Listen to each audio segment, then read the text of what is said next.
देखिए, अगर आप सिर्फ एक पार्टिकुलर केस की बात कर रहे हैं तो जहां पे एफआईआर नहीं हो रही थी, भाई के इन्वॉल्वमेंट के बाद एफआईआर होती है। जहां पे चार्जशीट नहीं सम्मिलित की जा रही थी, नहीं सौंपी जा रही थी, वहां चार्जशीट जाती है। आप ये समझिए कि वो कोर्ट से जमानत मिली है। प्राथमिकता जो होती है वो नहीं पूरी की जा रही थी, वो तो कम से कम हमारी सक्रियता के बाद हुई। आप कैसे बोल रहे हैं? शायद आप सक्रियता आप खुद नहीं है, या आपको जानकारी नहीं है, या फिर आप मेन स्ट्रीम मीडिया को फॉलो नहीं करते हैं।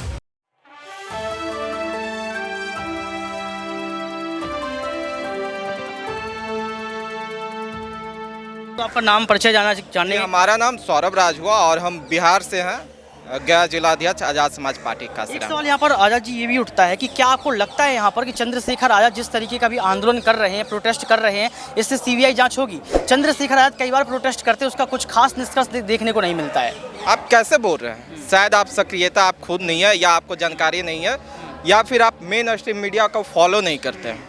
हम भी नहीं करते, गोदी मीडिया आप लोग के द्वारा ही उन्हें घोषित किया गया है, तो हम भी नहीं करते। लेकिन जब जब भाई आते हैं मेन स्ट्रीम के, चाहे जो भी वो चैनल हो, उस पर आते हैं तो हम सुनते हैं। आप हाथरस कांड देखे होंगे, किस प्रकार से कांड होती है। वहाँ धारा 144 लगाया जाता है। पीड़ित परिजनों से जो उनसे मिलना चाहते हैं उनको मिला नहीं दिया जाता है। लेकिन उसी गांव में धारा 144 होने के बावजूद जो है, उन अपराधियों को संरक्षण देने के लिए जो है, संरक्षण देने के लिए आप वहाँ पे देखो। थोड़ा उधर जा, लोग इधर आ रहे हैं, उधर अच्छा ठीक है, साइड में हम लोग आ जाए। तो संरक्षण देने के लिए वहाँ पे जो है एक बड़ा पंचायत लगाई जाती है। उसके बावजूद जब भीम आर्मी बड़े भाई उसमें एक्शन लेते हैं तो उसमें सीबीआई जांच भी होती है।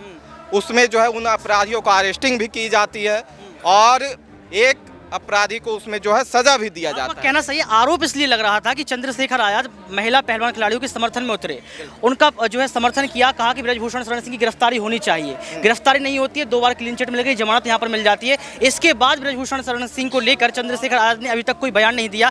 तब यहाँ पर ये सवाल खड़ा हो रहा है कि जो यहाँ पर चंद्रशेखर आज़ाद हैं, जो महिलाओं के मसीहा कहे जाते हैं, वो क्यों अब आवाज़ नहीं उठा रहे, क्यों शांत रहेगा ब्रजभूषण शरण सिंह को लेकर? ये सवाल इसलिए था सर आपसे। आप देखिए, अगर आप सिर्फ एक पार्टिकुलर केस की बात कर रहे हैं तो जहां पे एफआईआर नहीं हो रही थी, भाई के इन्वॉल्वमेंट के बाद एफआईआर होती है।